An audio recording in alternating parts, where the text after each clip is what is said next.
Have you ever been involved in a terrible accident only to find yourself stranded in an abandoned town that's full of deep, dark secrets? I'm Eurogamer's Higton, and on today's episode of the Mystery Files, I'll be taking a look at the horrific events of Little Hope, Massachusetts, where a simple college field trip turned into a waking nightmare.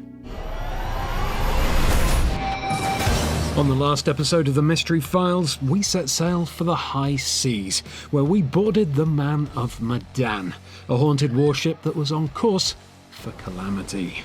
This harrowing story was first chronicled in the Dark Pictures Anthology, a work of fiction written by a mysterious author known only as the Curator.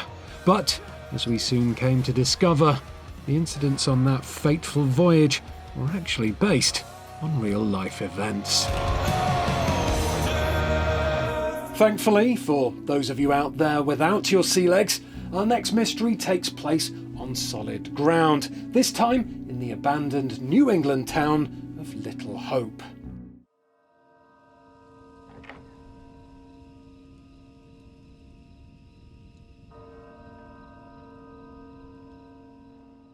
It's coming from the town. Featuring a whole new cast of characters, a small college class on a field trip to Massachusetts who are blissfully unaware of the horrors that await them, it's once again up to you, dear viewers, to guide them through the perils that await them.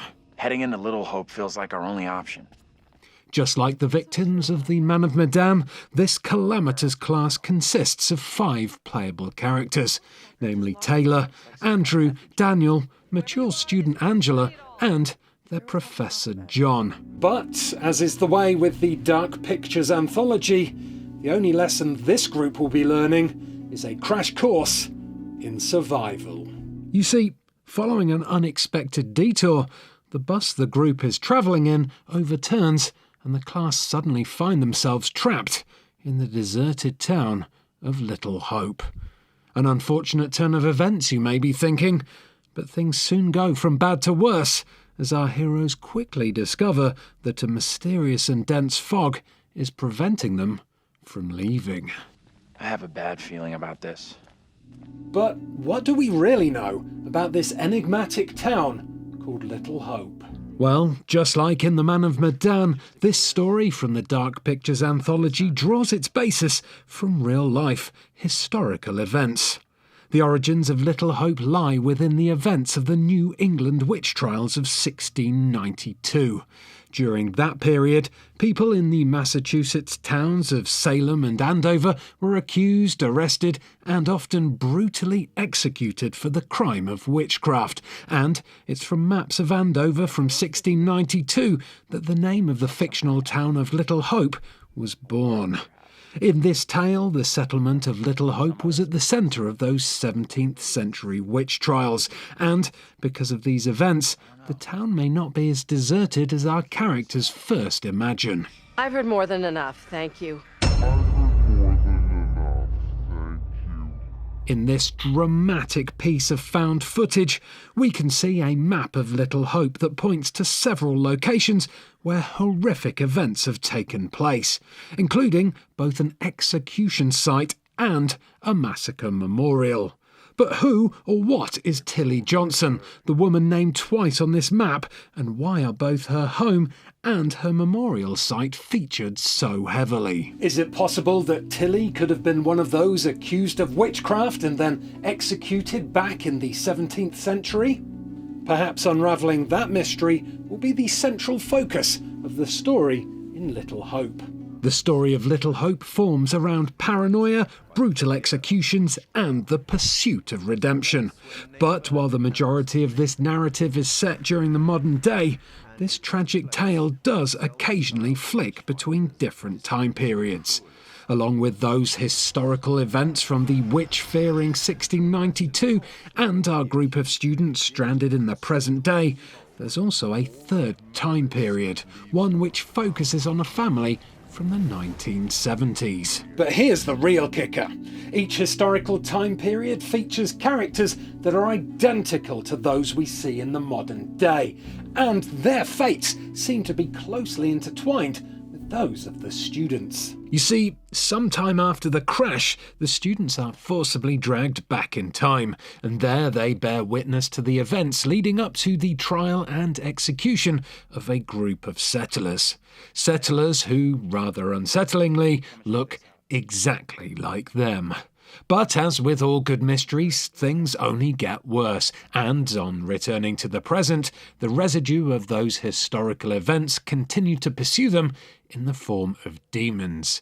Demons born from the tormented souls of those who were executed.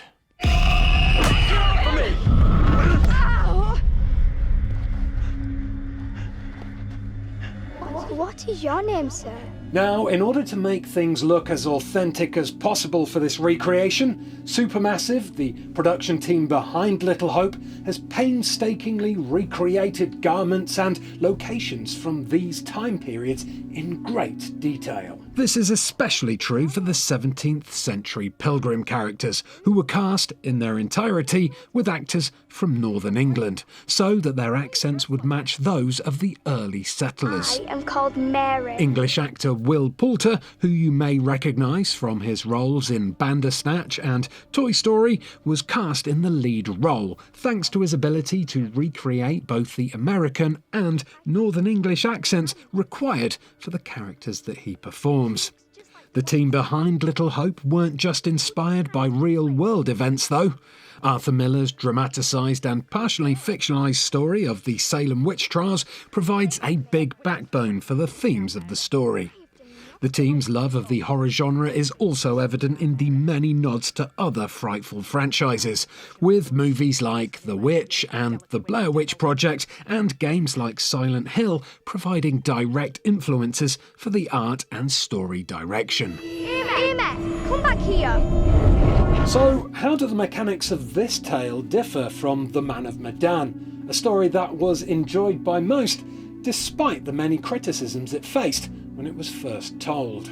Well, the big hope for Little Hope is that it'll be much more cinematic than Man of Medan, and because of this there's now a wider range of camera systems in place that allow for seamless transitioning between the environment and the player experience.